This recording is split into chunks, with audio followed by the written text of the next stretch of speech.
আসসালামু আলাইকুম রহমতুল্লাহি ওবারাকাতুহু। পাত্র চাই। একজন সুন্দরী সুশিক্ষিতা বিধবা মাদ্রাসার শিক্ষিকা পাত্রের জন্য উপযুক্ত পাত্র চাই।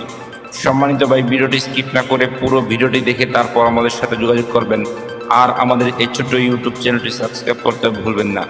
সম্মানিত ভাই, প্রথমে শুনুন পাত্রীর কিছু সংক্ষিপ্ত বিবরণ। পাত্রীর নাম পরে বলা হবে। পাত্রীর বয়স 38 চলমান। পাত্রীর উচ্চতা 5 ফুট 3 ইঞ্চি। পাত্রীর গায়ের রং উজ্জ্বল ফর্সা। পাত্রীর ওজন 7 কেজি। পাত্রীর রক্তের গ্রুপ এ পজিটিভ। পাত্রীকে দেখতে বেশ সুন্দরী, দেখার মতো আলহামদুলিল্লাহ। পাত্রীর শারীরিক গঠন মিডিয়াম। পাত্রীর ধর্ম ইসলাম। পাত্রী একজন মুসলিমা। পাত্রী নিয়মিত 5 ওয়াক্ত নামাজ আদায় করেন এবং পর্দাশীলা আলহামদুলিল্লাহ। পাত্রীর জাতীয়তা বাংলাদেশ। পাত্রীর শিক্ষাগত যোগ্যতা স্নাতক, হাফেজা, আলেমা। পাত্রীর বৈবাহিক অবস্থা বিধবা। পাত্রী বিধবা ঠিক, তবে পাত্রীর একটি সন্তান আছে। পাত্রীর জন্মস্থান খিলগাঁও, ঢাকা। পাত্রীর বর্তমান ঠিকানা খিলগাঁও, ঢাকা নিজের বাড়ি। পাত্রী একটি উচ্চবিত্ত পরিবারের মেয়ে আলহামদুলিল্লাহ। পাত্রীর পেশা বর্তমানে পাত্রী একটি মাদ্রাসার প্রধান শিক্ষিকা হিসেবে কর্মরত আছেন আলহামদুলিল্লাহ। পাত্রী শারীরিক ও মানসিকভাবে সম্পূর্ণ সুস্থ। পাত্রীর শরীরে কোনো রোগ নেই আলহামদুলিল্লাহ।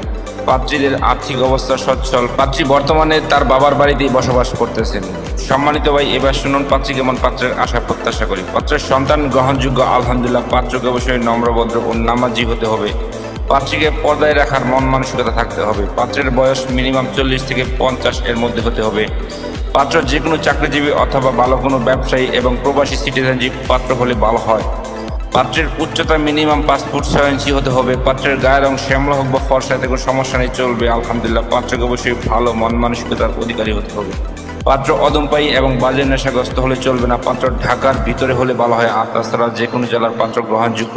পাত্রের শিক্ষাগত যোগ্যতা জেনারেল অথবা কমই হতে পারে, এতে কোনো সমস্যা নেই আলহামদুলিল্লাহ। পাত্রকে অবশ্যই শারীরিক ও মানসিকভাবে সম্পূর্ণ সুস্থ হতে হবে। পাত্রের শরীরে কোনো রোগ থাকলে চলবে না। সম্মানিত ভাই, এতক্ষণ তো এই সুন্দরী সুশিক্ষিতা বিধবা পাত্রীর পুরো ডিটেলস আপনাদের সামনে উপস্থাপনা করলাম। এবার যারা এই সুন্দরী সুশিক্ষিতা বিধবা পাত্রীকে বিয়ে করতে আগ্রহী ইচ্ছুক, তারাই আমাদের সাথে যোগাযোগ করুন। আমাদের সাথে যোগাযোগ করার জন্য একটি ইমেল অ্যাড্রেস, একটি ফোন নাম্বার দিলাম। সেই ফোন নাম্বারে অথবা ইমেল অ্যাড্রেসে যোগাযোগ করতে পারেন। আমাদের সাথে যোগাযোগ করার সময় ছেলের সিভি এবং পিকচার নিয়ে যোগাযোগ করবেন। সবাইকে অসংখ্য ধন্যবাদ ধৈর্য সহকারে ভিডিওটি দেখার জন্য। এবার দেখুন পাত্রীর পিকচার।